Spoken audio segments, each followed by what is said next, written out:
the creators who brought you RuPaul's Drag Race and $1 Million Listing. This is World of Wonders Wow Report. Things that make us go wow. Okay. Well, that's a perfect way to begin, James. I'm Fender Bailey, co-founder of World of Wonder, joined by James A. James and our Chief Creative Officer, Tom Campbell. Hello. I just have to interrupt for anyone watching. It's hard to find someone to trim your beard these days. So I'm feeling very Grizzly Adams, a little unkempt. I apologize. You look like Blake Jacobs. You two are two peas in a pod. I gotta tell you, I love your beard, but once I've seen one beard, it's like beard. I don't see the differences in the beard. It's you a don't see beard. the gradations and the Good to know. difference. Good to know. Yeah. I feel like it's a little sharper. It gives me a little bit more of a definition. I feel a little blousy. I see. You don't need to use smoke and mirrors, darling. God bless you. It's been a while since we've been in person. We are here counting down the top 10 things of the past week that made us go, wow. 10. Number 10. As I'm putting together my list of things to talk about, and I want to keep it light, and I want to keep it pop culture, but I have to say what's been looming on my mind and my brain and my soul has been this Supreme Court leak that it would appear that Roe versus Wade is about to be overturned.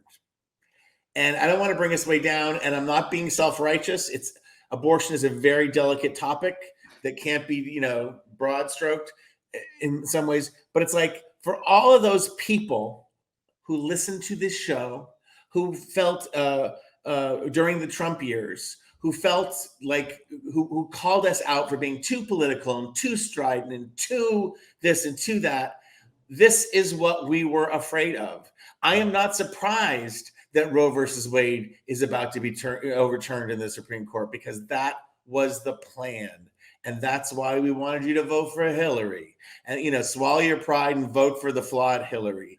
That's on and on and on. And it's not an I told you so. It's just, can we learn from this moment? I don't know. What we can learn, Tom, is how these people lied in their confirmation hearings. Yeah. Blatantly lied.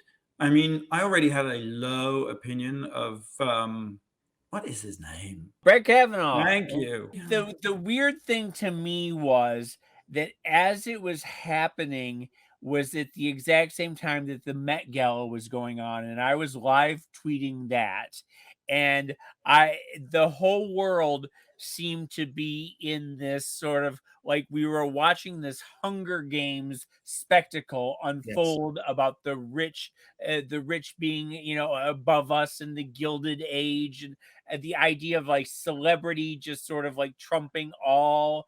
And then as my Twitter feed started to shift about 2/3 of the way in, the juxtaposition of the real world versus this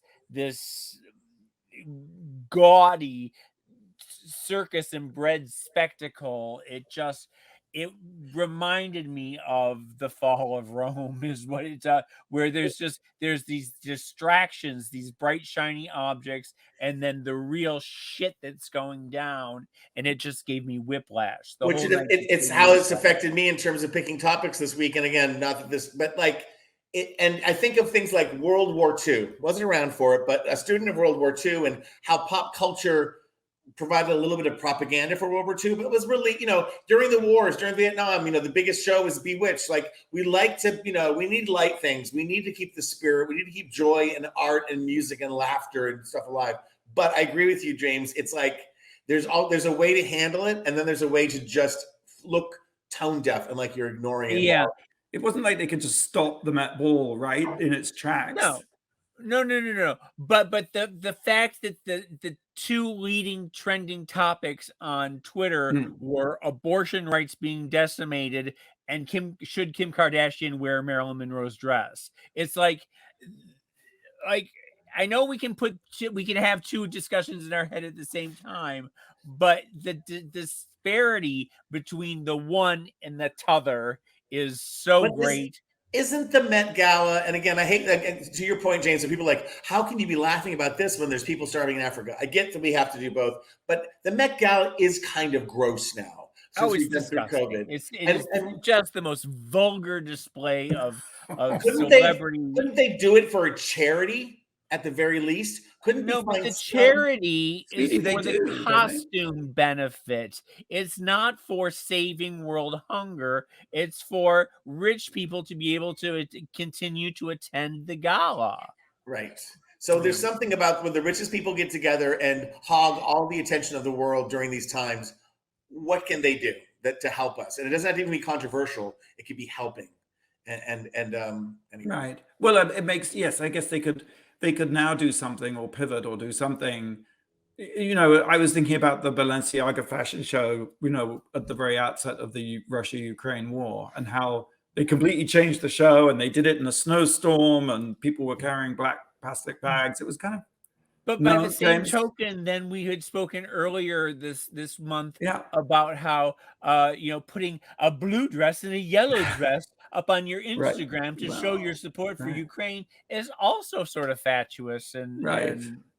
Well, okay, I tell you what, we're not going to resolve this right now. No. Let's move No, on but to line, which is not fatuous at all. Yes, we can move on, but I have to get that out. Thank you. I know. No, it is once again, it's just very dark times, and all you can do is just keep voting blue. You just Right. we need to just keep on voting and don't lose sight of the prize, I know we're moving on, but I also have to say, I don't understand how they can launch an investigation into this leak and yet not have done anything about the Thomas Clarence's wife. And his wife. Yeah. And also it seemed too, and this is something else, that the Madison Cawthorn tape that came out last night, I don't know if you had a chance to watch it. What? Tell. You haven't watched it? No. Madison Cawthorn in bed with his cousin, his male cousin, and you see him thrusting his penis into his face, and it's a full-on sex tape. We are just losing our entire audience because they're all rushing to look at that tape. Yeah, no, it is not something you need to see. Trust me, it will literally put you off your dinner for the rest of the month. I swear to God, it is one of the most vile, and it's done in a very frat boy way where he's naked on top of his face, thrusting at him. I'll be right back in a few minutes. James, you're up, number 9. Well, no, I just wanted to say that I have a feeling that the Democrats are, destroying, I mean, not the Democrats, the Republicans are destroying Madison Cawthorn, and that they keep leaking this stuff as a distraction, possibly, from the Ginny and all the other things that are happening. Well, that's very complicated. That takes masterminding that I don't believe they're really capable of, to be honest. But James, are you going to give us number 9? I suppose I will. Number 9. I watched the White Hot Abercrombie and Fitch documentary on Netflix, and it is a roller coaster of the nth degree. It is absolutely riveting. The first part is the incredible rise of Abercrombie and Fitch in the late 90s, early 2000s, when it was ubiquitous. And they had the shirtless men in front of the stores, and they had the magazine with the Bruce Weber and the homoerotic imagery. And you'd go in the store and it'd be they would pump in the cologne through the ventilation system and the loud music, everything. And it was done, as Fenton pointed out to me, it was a Trojan horse. It was a Trojan horse to get gay aesthetics, gay homoerotic aesthetics into sell it to a white, straight, waspy, preppy jock in the Midwest.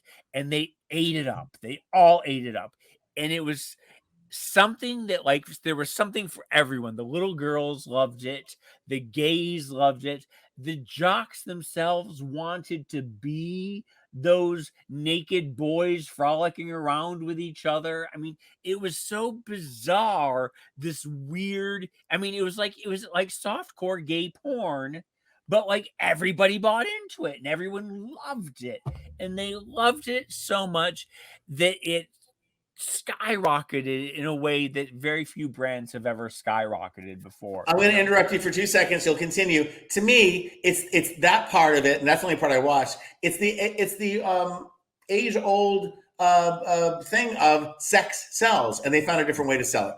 They found, but they found gay sex sells. Like, for some reason, like, for the first time in history, like, gay sex was what we were selling, and everyone bought it, and it was interesting. But the second half of it deals with the blatant racism behind the brand, and the that it was selling white upper class prep school wasp, and that was the image, and it was exclusivity. It was about those types of boys. It was white. I interrupt you again and say, and how does that differ from the history of Ralph Lauren?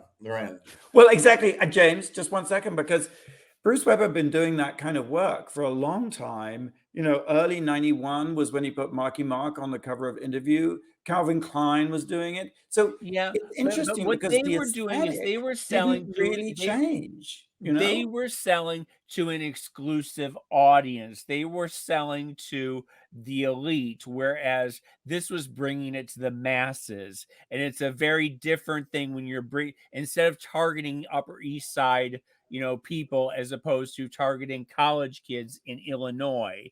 It's a very different thing. Now, the way they hired people, they had the models who worked the floor. And the Aryan youth. Basically, yes. There was a great interview subject. There was a black girl, just beautiful, model, and she was just beautiful. I believe her name was Carol. Yeah, and she kept saying how she wanted day shifts, and they wouldn't give her any day shifts to work the floor. And she said, well, I have a friend who's willing to switch with me, and they kept saying, oh, no switchies, no, you can't switch. And finally, after a number of weeks of this, she went to the manager and said, I really need day shifts. And he said, you're so good at washing windows, though. Like Siri just said, it's nice to be appreciated. She's chatting to me over there. But the fact that, like, the black girl was only brought in because she washed the windows. I mean, and they all got together and had a class lawsuit. Horrendous. And I think Abercrombie and Fitch, because they're the most popular and the most blatant and the most effective, definitely hold a lot of responsibility. But I feel like, thank God, in the last 20 years, there's been a lot of improvement, not total improvement, but a lot of improvement of ad campaigns and things being much more inclusive in terms of skin color, in terms of body type. That is a day that's come about. Well, interestingly, because they would hire Black and Asians and other non-white people and put them in the back make them work in the workroom. And even when they brought on a diversity manager to take care of everything, it still didn't change. But when you look at how it affected American Eagle and The Gap and everybody else, they all became some of the most inclusive places to work on the planet. And you're right, it did help change the culture. And it all goes back up to the CEO, who was so creepy and so disturbing. Mike Jeffries. Mike Jeffries. And Bruce Weber, who would have these, with the male models, we're going to sit in a tent naked and do breathing exercises. And I mean, just sort of the sexual weirdness and abuse. And it reminds me of the Wow Report retreat that we never had. Anyway, it's just a fascinating documentary. And the music is all that 1998 to 2003. It takes you right back there. It's so good. What's scary is that was 25 years ago. That's what's scary about the whole thing. Yeah. White Hot, The Rise and Fall of Abercrombie and Fitch, streaming on Netflix. Number 8. I'm a little late to this, I have to admit, because I thought I've got such a great item to talk about. And the item I want to talk about is S is for scam. My question is, why are scam stories suddenly so popular? And then I did a little Googling, and there was an article in The Guardian like 3 years ago saying, we are now at peak scam in the trend. Why, scam stories are trending. So I guess this trend has been going on for a while, and I see it continuing for a while. I watched this past week 3 things. Finally got to Inventing Anna.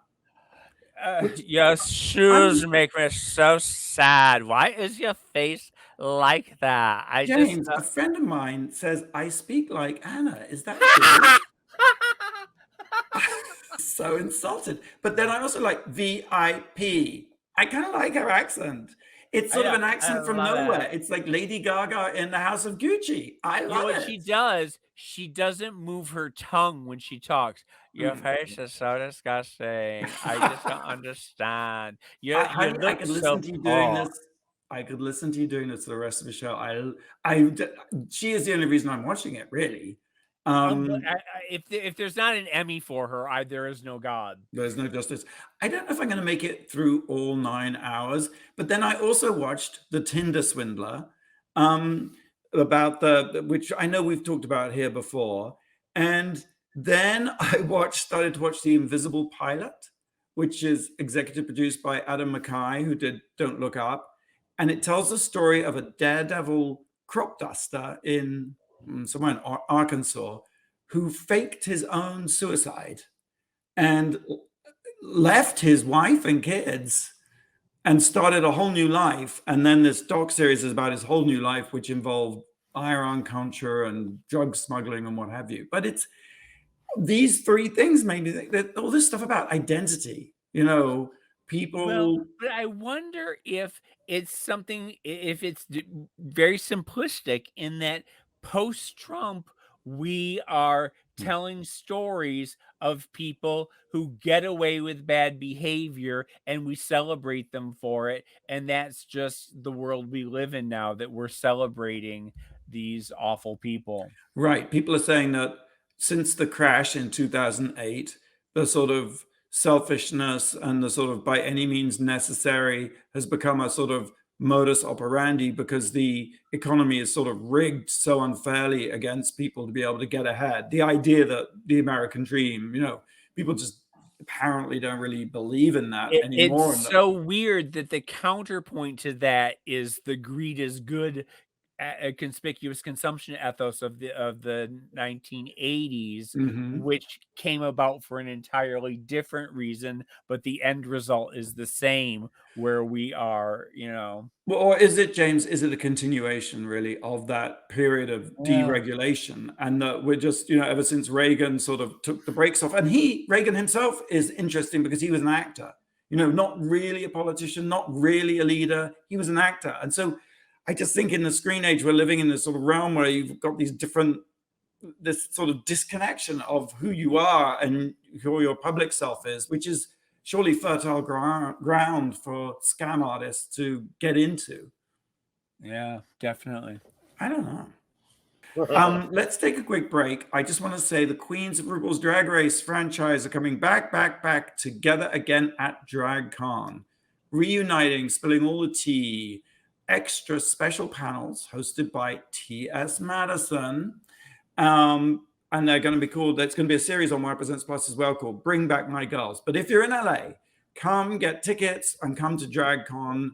That's next weekend, May 13th, 14th, 15th, right? Yep, you can get tickets at RuPaulsDragCon.com. And I believe all those panels are hosted by House of Love Cocktails and Mocktails, houseoflovecocktails.com. Still waiting on my shipment. Well, James, you better come to DragCon because there's free tastings at DragCon and House of Love Cocktails. I have a question. What do Kate Bush, Devo, Dionne Warwick, A Tribe Called Quest, the New York Dolls, and MC5 all have in common? Wow. All right. We'll be right back with the answer after the break. You listen to the Wow Report on Radio Andy. You're listening to World of Wonders Wow Report. Things that make us go wow. Hey, welcome back to the Wow Report for Radio Andy.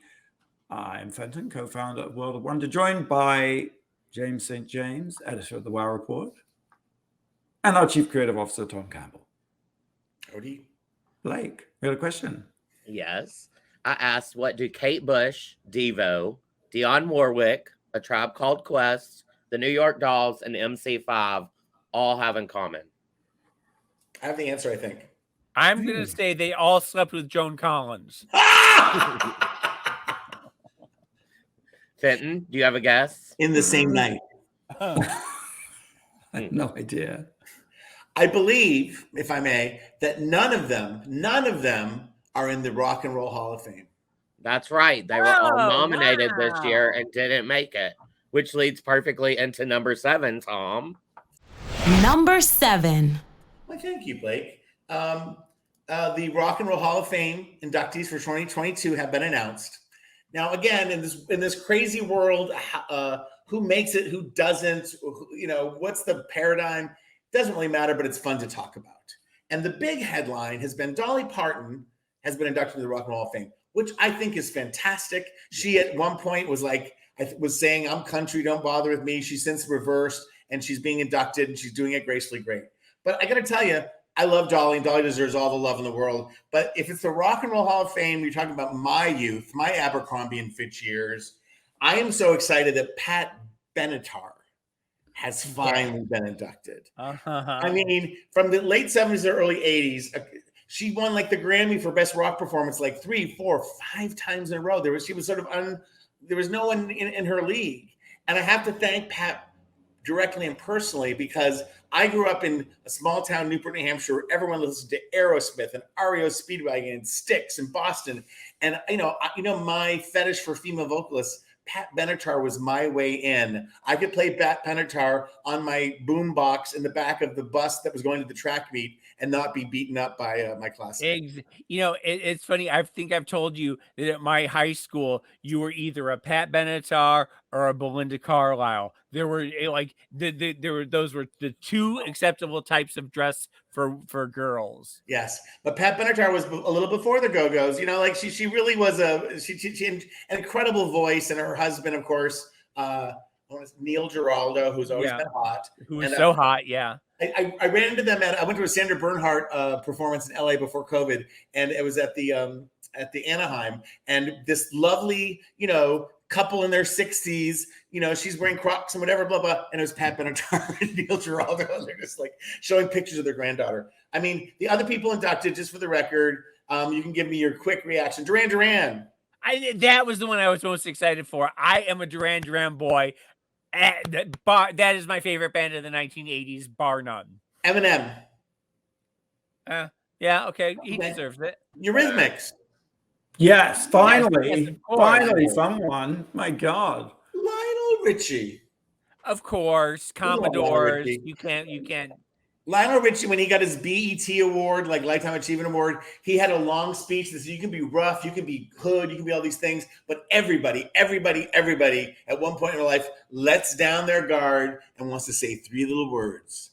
I love you. And that's what Lionel Richie songs are, which I love. Carly Simon seems overdue. Yes. Goddess of the 70s. Musical Excellence Award to Judas Priest. Not a big fan, but that's okay. And Jimmy Jam and Terry Lewis, who to me changed the sound of the radio in the 80s with Janet and everybody else. And then last but not least, these are people who work behind the scenes. Alan Grubman, who's been a big Springsteen's manager, whatnot. Jimmy Iovine, another record executive and producer. And Sylvia Robinson. Do you remember who she is? Mm-hmm. She had that single, Pillow Talk. I had a pillow talk with you. And she founded, I'm going to forget now, but she founded a record label, Sugar Hill Records. So she's again, a woman of color, and she really helped to create the music movement of the 70s and 80s and rap and all that kind of stuff. I have a question. How does this Hall of Fame work? Like you get nominated and that means you're in? You're an inductee? You get nominated and people vote, I think. And these are the people that they voted out of the people that I called out earlier. It's like the Hollywood Press Association. It's bullshit. Uh-huh. But It's fun to talk about, and it's fun to walk down memory lane, and it's fun for some of your favorite artists that moved you to get some kind of acclamation at this point. All right, well, the Rock and Roll's biggest night moves back to Los Angeles for the 2022 induction ceremony at the Microsoft Theater, Saturday, November 5th. Number 6. Number 6. I have become obsessed with Rat in the Kitchen, the reality competition show on TBS. It is a cooking competition show. I do not care for cooking competition shows. I do not care for cooking. I do not care for competition shows. The only one I watch is RuPaul's Drag Race. Thank you. It is so weird for me that I have fallen into this. But it is so fun. There is a master chef, and there are 6 contestants, and the 6 contestants are usually broken into three groups of 2, and one of them is a rat. One of them is out to sabotage the other chefs, and so he is out to do whatever he can to destroy the meals, and you don't know who the rat is, and it's a different group every week. There's a different group of chefs every week, and so they give you have 60 minutes to create breakfast, lunch, and dinner, or you're all going to be tied together with a rope. But you all have to work together to create these 3 meals using these ingredients, blah, blah, blah, blah. And everybody is yelling at everybody, and everybody's watching everybody intensely. And it is so suspenseful. And it's really one of the best done reality show competition things that I've ever seen. Does it by any chance end with people tasting and going, ah? Yes. Well, that's just it. Because they have to present the 3 meals, and then the master chef tastes them, and if he likes it, he gives it a thumbs up, and the competitors get to keep the money. There's like a bank of like $20,000, and they get to keep the $20,000. But if he gives it a thumbs down, then $5,000 goes over to the rat's bank. And so by the end, if the rat has more money, or the bank has more money, but then they all have to decide who they think the rat is. The competitors say, I think it's Joe, I think it's John, and if they're right, they get to keep the money. But if they're wrong, the rat gets to keep the money. And then they reveal the rat, and the rat comes forward and says, I turned down all your Bernies, and I switched the sugar for salt, and I did this for that. And like he sort of it is, but it's all very good natured, and it's fun. And Natasha Leggero is the host. Yes. And she wears a series of Gucci, Dior, Valentino, Balenciaga. She is a diva. I mean, she out RuPaul in the hosting outfit. I mean, she comes dressed to kill every time. It is so fun. It is so fabulous. And it's not something I would ever watch, but for some reason I have been like just binging it. 2 questions. Do they show the rat committing the sabotage as it's happening? No, you just watch everybody in the kitchen as they're working, and everybody is arguing, saying, why the hell did you just put honey when it should have been thyme? And then someone else says, well, I did it because blah, blah, blah. And then they think, well, could that be the rat? Or, like she was acting off. Someone drops the fries on accident, and they're like, well, did you do that on purpose? And the rat is a different person every time, presumably, because when there's a whole different cast of chefs each time. James, so have you ever guessed the rat? I always guess the rat. I always guess it. Yeah. But it's fascinating, and now all of a sudden I understand, because I am so hungry afterwards, and everything looks so delicious, and they just make these wonderful. It's just fabulous. Rat in the Kitchen on TVS, right? Rat in the Kitchen, yes. I hope people don't mix up the Sweet and Skinny with the rat poison. 9 to 5 reference. Number 5. Rest in Perfection, Regine. James, did you ever know Regine? Yes, of course. I have been kicked out of Regine's more times than you can imagine for not following the dress code. Explain to Regine the young was- people who she is. Exactly. I'm just about to get there. Thank Sorry. you. Regine was she was a singer, French singer, but she owned and ran a string of nightclubs called Regine's, of course. She was actually born Regina Zilberberg in Belgium, and her big claim to fame before Studio 54 is inventing the discotheque. She says that in her first club, when the music stopped between records, you could hear people making out. Must have been very noisy. It was somewhere in France, so I guess they just really go for it when they make out. They had jukebox back then in clubs. It was like literally like almost jukebox or someone playing record. Yeah. Right. So she installed 2 turntables, and she said she was the first DJ and invented the discotheque. I guess she did. And seamless she was the music. first person to coin the term discotheque. She called it a discotheque, which had never been done before, too. Well, I met Regine, James, because I worked in Regine's in London. It was one of my first jobs. Did you? Yes.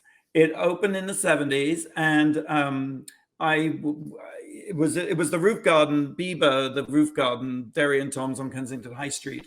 And it was gorgeous. It was like peach tinted mirrors and ashtrays that were like so solid and ostrich feathers. And it was just super duper glam. It was 70s disco. And the song that was like on top of the charts, I Will Survive. You know? Sure. The quintessential song. In fact, she even did a cover version of it in French. Je survivrai. I went many times in the 80s during the whole, I mean, she was very much, Regine's in New York was very Upper East Side. And I remember Billy Norwich from who did the Uptown column, and he would often invite me, and he would invite Musto and I, and we would come in outrageous outfits, and it was like record scratch, everyone in tuxedos standing around watching, and we would get escorted out every single time. Well, of course, because this was when nightclubs were sort of posh, right? It was a sort of, it wasn't a sneakers type thing. Not that you would ever wear sneakers, but it was slightly sort of glitzy and a sort of, yeah. Well, it was very much like Stringfellows, if you remember. Sort of, it was very like it was Joan Collins. I know she's a running thread, seems to be, but it was very like that Robin Leach, Joan Collins. It was that sort of upper, Lifestyles of the rich and famous. Donald and Ivana, yes. Regine passed away on this Monday, at the tender age of 92. It's hard to believe that she was still around, because she started in the 1950s, and throughout the 60s and 70s, her clubs, she, like you said, she had 10 of them in Beverly Hills. She had them in London. She had them in New York. She had them. She actually had, James, she had 23 at one point. 23. And but then, Bob Colacello was saying that she kind of, when Quaaludes and disco really took off, she kind of lost the plot. The Studio 54 sort of kind of overtook her brand in a way. I mean, even though Studio 54 didn't last long, but I think she belonged to that old-fashioned, the Stringfellows era after that point. Right? Yeah, but she did have there was a comeback, because Regine's was basically, if you followed Susie in I mean, that's where everybody ended up after the philanthropic galas and the balls of the Upper East Side and everything. It was, I mean, it was a scene. It was a definite scene for an older type of person. It was a moment in time. Pre-order any House of Love cocktails, mocktails, viewing party packs at houseoflovecocktails.com and receive 30 days of our all-access pass, featuring exclusive access to Wow Presents Plus premium sneak peeks, curated playlists, and watch lists never before seen, RuPaul's Drag Race photos, and more. Pre-orders are now open and expected to ship the week of May 16th. You can also get your merch on the site. So that's houseoflovecocktails.com. And I definitely recommend the rainbow stripe tidy whities. All right, we're going to take a quick break. Blake, I've got one more question. Yep. Who just released a memoir and also announced they'd be reprising their most famous role from a 1988 movie? All right, we'll have the answer for you right after the break. This is the Wow Report on Radio Andy. You're listening to World of Wonders Wow Report. Things that make us go wow. Welcome back to the Wow Report for Radio Andy. I'm Fenton here with James and Tom and Blake. Yep, and I asked, who just released a memoir and also announced they'd be reprising their most famous role from a 1988 movie? Well, I'm going to say it's Mare Winningham. It's Val Kilmer, maybe.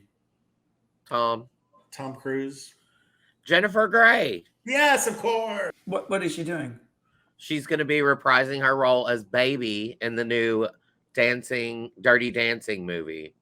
Why we need another, I don't know. But wait a minute, it's like 40. What year is it going to be? Like the 90s or something? Because wasn't it set in the 50s? Yeah, we said it, Regine's. Yeah. There's no IP like old IP, right? Old IP never goes out of style. Exactly. Number 4, Tom. Number 4. Well, we've already done a rest in peace this week, and there seems to be so many great superstars passing on to the next realm. But I was incredibly moved, I don't know about you guys, about the passing of Naomi Judd. Oh. And this is how the news came out. You know, I'm from New Hampshire, and I said wherever there's an AM station and a pickup truck, there is country music. I grew up listening to country music. I have dipped into, I don't always have my radio set to country music, but I listened to it a lot throughout the years. In the 80s, you could not escape, and nor did you want to escape the beautiful sounds of the Judds. Winona, obviously the vocalist of the group, but the blend of their harmonies, the mother and daughter, the most successful mother-daughter ever. And, with all of that came all the speculation, because Naomi was the skinny one. The mother was the pretty one, Winona, whatever. And then there's the daughter, Ashley, who became the huge movie star. And then, Naomi got hepatitis C and was open about it. That's the thing about the Judds. They've always been incredibly open about what they're going through. And they broke up, I think, in 91. They had a farewell tour. And, and thank God Naomi got better. She hosted shows. She did a lot of things. She was just a present. And I say this with love. Naomi is a drag queen. Winona is a drag queen. Like they deliver so much beauty and opulence. And just a few weeks ago on the Country Music Awards, they were about to be indoctrinated into the Country Music Hall of Fame. And they had this beautiful outdoor concert where they were in blue, and Naomi had a wig that would make the B-52s jealous. And they sang together, Love can build a bridge. One of their huge songs is so simple and beautiful, again, in these terrible times.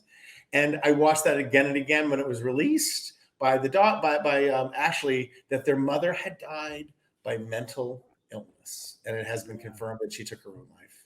And I thought that was sort of a profound, I'd never heard anyone say it that way. And it was kind of a profound way to express that. And it was announced the day before.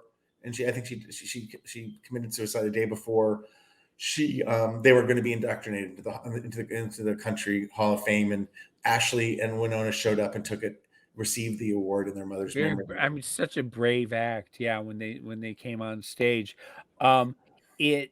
you never know if someone is suffering. You never know what goes on behind the facade. It's and she talked, I saw that in an interview with Gayle King that she did, where she said she would be on stage in glitz and glamour and had the glitter eyelashes and everything, and then she would go home and not leave the house for 3 months and not take care of herself and not wash and bathe. She would go from one extreme to the other, and that's just part of the depression. I also think that we're moving away from the phrase committing suicide. Forgive me if I misspoke. Yeah, no, that's fine. I mean, it's a learning process right now.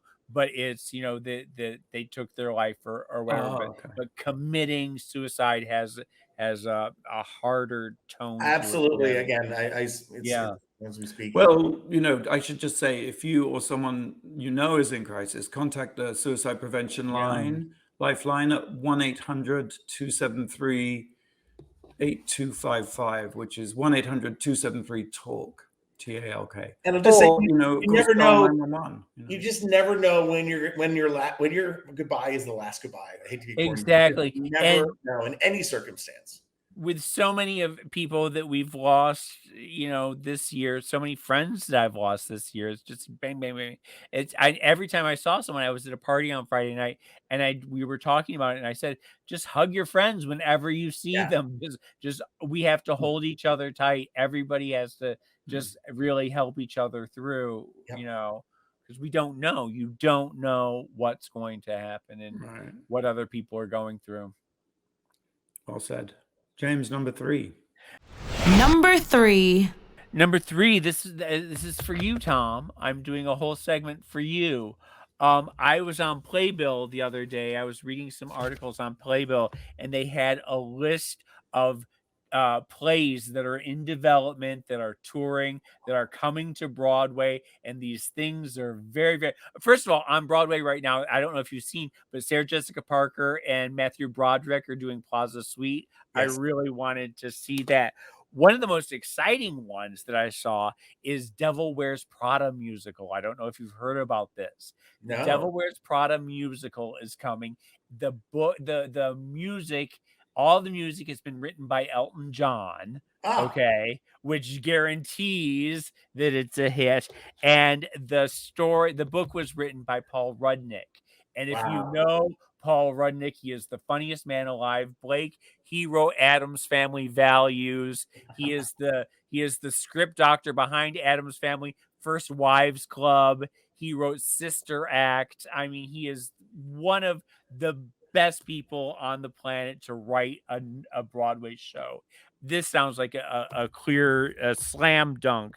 There's a Britney Spears jukebox musical coming up called Once Upon a One More Time, and it tells the story of Britney Spears, but also a number of other fairy tale princesses who are out to change the narrative.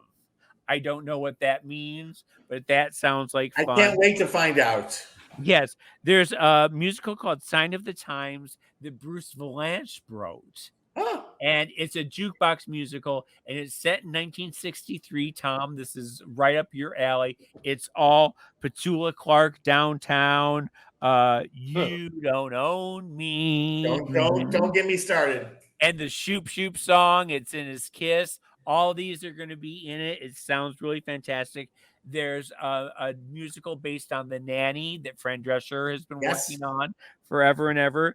There's a Great Gatsby musical coming up that was the music was written by Florence Welch from Florence and the Machine. That sounds really interesting. There's a Some Like It Hot musical coming up, which seems really fun. With Mark Shaman doing the music. I love Mark Shaman and his partner Scott. Right, yes. And then there's a Soul Train documentary that Questlove is doing about the life of Don Cornelius. And that sounds really fun. There's also a Flamingo Club. And I also see the Endgame, the one that you saw in London, is coming to Broadway as well. And I can't wait to see that. I am jumping on a plane literally today to go to New York to take a few days off, and I'm seeing like 4 theater things. So I'll come back with my review. Are you going to see The Strange Loop? Is that one of them? I'm seeing The Great Loop. I'm seeing A Strange Loop, right? Yeah. I'm seeing Funny Girl, and I am seeing Take Me Out, and maybe some other things. I can't wait for you to hear about Funny Girl. That is the controversy of our time. I know. All right, moving on. Have a good trip, Tom. Moving on to number 2. Number 2. I want to talk about Daniel Auster. Daniel Auster is the son, or was the son, I should say, of Paul Auster, the famous New York writer, author of a New York trilogy. And Daniel Auster was in the room when Michael Ehrlich and Freeze murdered Angel. And was recently, never prosecuted. Pardon me? And was never charged for the crime. Well, that's right. And recently, Daniel Auster was charged with a crime which involved, very tragically, the death of his 4-month-old daughter, who died of an overdose. This is a horrible story, and part of me wonders why I'm even talking about it. But he was arrested. Daniel Auster was arrested and then released on bail. And then he was found on the platform of a subway station, and he also died of an overdose. I just read a piece in the New York Post, actually, James, and you were in it, quoted quite extensively. And it seems that in the Party Monster story, Daniel Auster's role was quite extensive, and he essentially got away with it at that time. But obviously, there's no happy ending to the story because not only did he kill his baby daughter, but he himself died. It's a very bleak story, really, Well, but I think it's an important one to tell. interestingly, I was working closely with Dana Kennedy from the New York Post about this when she first contacted me, and I told her about how when I was writing Disco Bloodbath, that I was specifically not allowed to mention the fact that Daniel Auster was in the room at the time of the murder, because Paul Auster, his father, the novelist, had a very close relationship with the Brooklyn DA, Robert Morgenthau. And Robert Morgenthau had made a sweetheart deal with Daniel, saying that he would only admit to stealing the $3,000 that was in Angel's bag, and that was it. He wouldn't even be charged, essentially, if he copped to that. I knew Daniel very, very well in the 1990s. He and Michael were boyfriends for years, and they were the couple from hell. I mean, Daniel brought out the worst in Michael. Michael brought out the worst in Daniel. Daniel said, one of the first times I met him, he said, "I want to be Patrick Bateman. That's who I want to be when I grow up." He was 17 years old. Patrick Bateman was the character in American Psycho. He wanted to be a psychopathic killer, and that's how he lived Boy, his life. And there was speculation that Daniel was the ringleader behind it, and for whatever reason, Michael and Freeze chose not to implicate him when it happened. And subsequently, nobody was ever able to write about it. The New York Post magazine writes that the sweetheart deal that Paul Auster brokered with DA Morgenthau is why it never came to light. It's a fascinating rabbit hole that you can just go down forever and ever and ever. But the tragedy is that it was his 10-month old daughter, not 4-month, Oh, I'm sorry. that he had done his heroin for the day, passed out in bed with the needle and the works and everything, with the daughter sleeping next to him, and she got into it and died of fentanyl and heroin. And it's just disgusting and gross and tragic. And the problem is that now, once again, we will never have answers as to what happened the night with Angel. It's just, the story never ever ends. And Yeah, and I mean, Paul, it is, James. I mean, it is also the loss of life anyway, but especially of a little of a 10-month-old under those circumstances. It's kind of heartbreaking. I mean, it is heartbreaking, grotesque. and also though, just what a waste, just it's a, and you're right about not getting answers. Although of course Freeze knows. So Yeah, and like I said, like in very short order this past month, we lost Annie Flanders, Marcus Leatherdale, and DJ Howie Pyro, who passed away this week, who was from the Mud Club. And Daniel was a part of the scene for a very long time. Everybody knew Daniel. He was like a Michael Ealig type charismatic character, just a beautiful, beautiful boy with a wicked, wicked streak in him.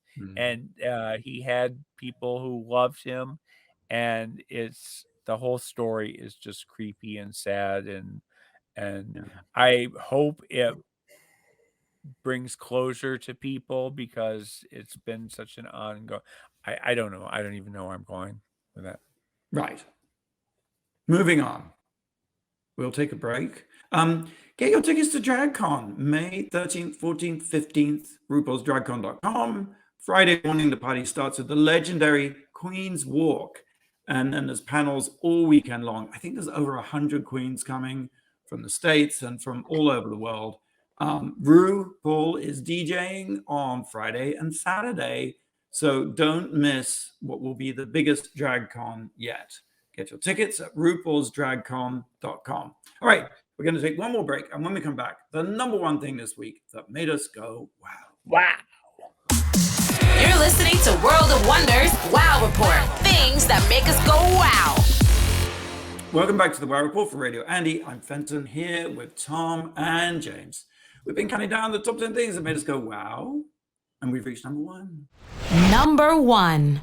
This is just wow worthy. I do not have an immoral equivocation, but you guys heard that Dave Chappelle, while performing at the Hollywood Bowl, an outdoor venue, very highly secured for part of the Netflix is Not a Joke comedy festival, was tackled by a rapper, a 23-year-old guy we now know, who had a gun that turned into a knife. It wasn't really a gun, but it was a knife. And this guy seems a little wackadoodle and seems obsessed with Dave Chappelle. And, it's easy to, Dave obviously was in the incredible controversy and being, perceived and being judged as being very anti-trans in his last special. And then he sort of stuck to his guns, and it's easy to connect the dots. And that's why this happened. I don't think that's why this happened. But in light of the Will Smith, slap of Chris Rock, it just feels like a weird, and it's happening on planes. It's happening in airports. It's happening everywhere. But fuck.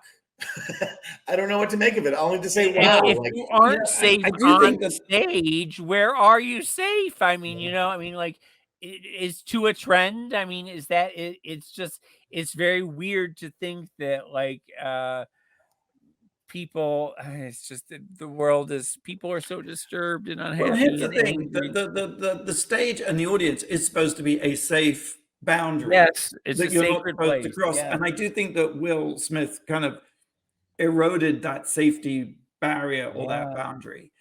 And you're right, Tom. Who knows if it was because of that, But then it seems like the guy who attacked Dave Chappelle got really damaged and had his arm broken or his wrist. He may have been roughed up by the security crew, who I'm sure were trying to say. I mean, again, I don't know anything, but maybe we're trying to save face because they let this person get so close. And good news is Dave Chappelle's fine. We all know that, but and actually joked it off and kind of kept the show going. But I don't wish violence upon anyone in that circumstance or anything else. But it is a crazy mother-tucking time.